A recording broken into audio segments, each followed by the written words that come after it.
à tous, bienvenue sur Astroéthique, j'espère que vous allez bien. Je suis très heureuse de vous retrouver pour parler ensemble de la phase numéro 5 dans le cycle de lunaison, depuis le moment de la nouvelle lune.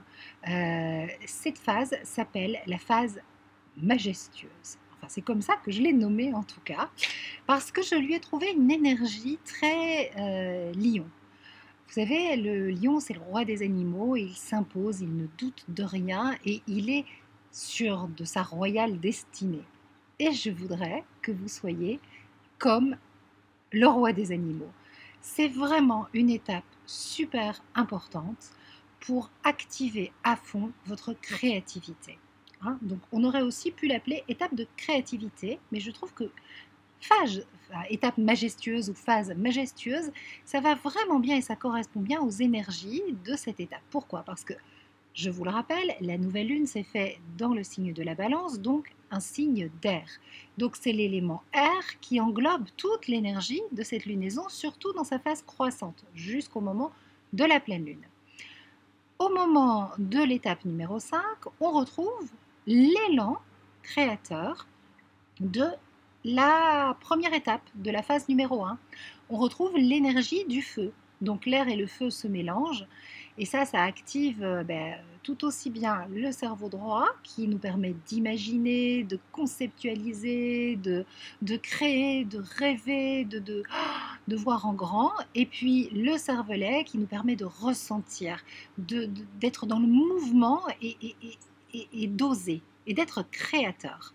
Donc c'est une phase très intéressante. Alors elle commence vendredi 23 octobre dans l'après-midi et elle s'achève dimanche 25 octobre. Alors je vous invite vraiment, si vous avez acheté le PDF et que vous l'avez imprimé comme moi, là vous notez.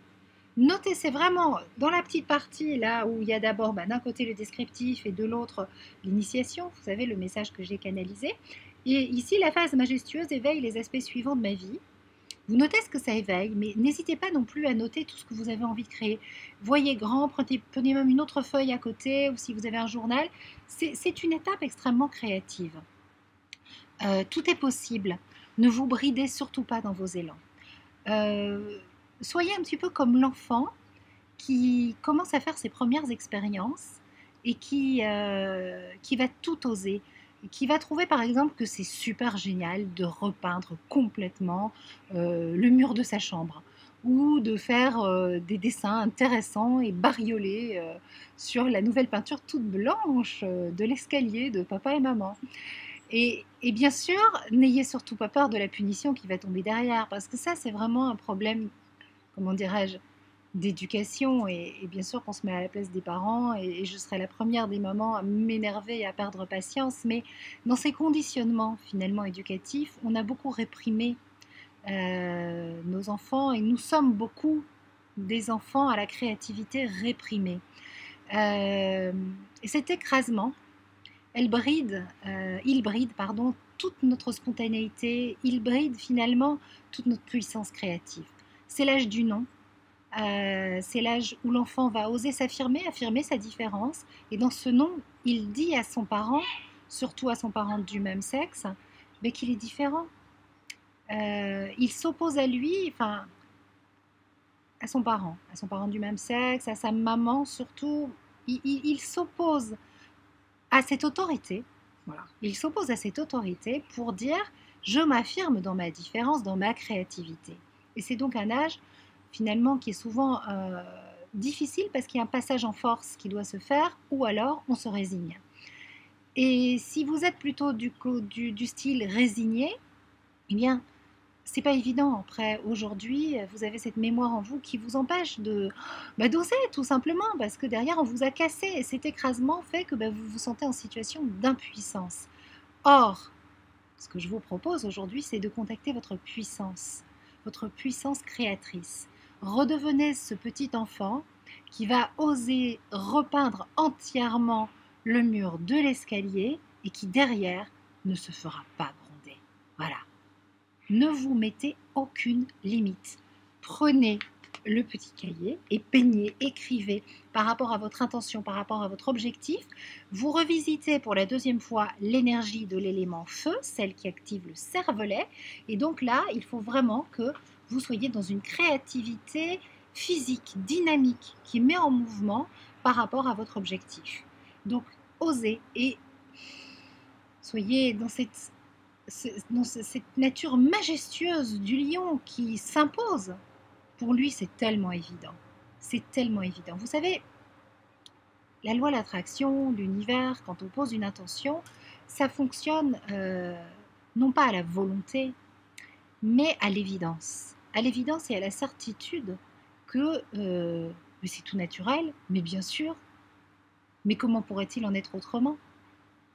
Donc, la première étape jusqu'au moment du quart de lune, ça a été tout un apprentissage, toute une découverte de ces différentes énergies.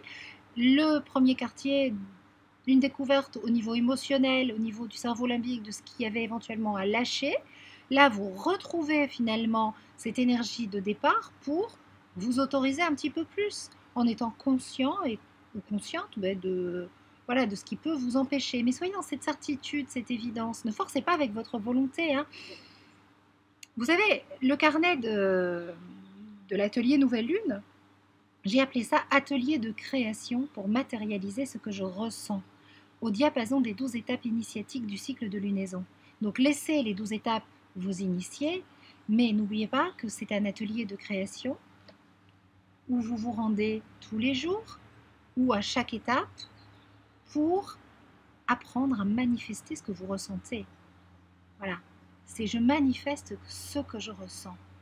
Et ce que je ressens, forcément, si je le ressens, c'est encore plus vrai pour mon cerveau. Je le visualise et ça va se mettre en place puisque c'est l'évidence même. Comme le lion.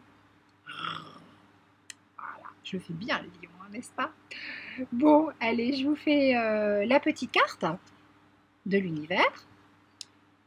Mes difficultés, mes déceptions ou mes échecs apparents sont tout simplement des signes indiquant que mon succès est proche.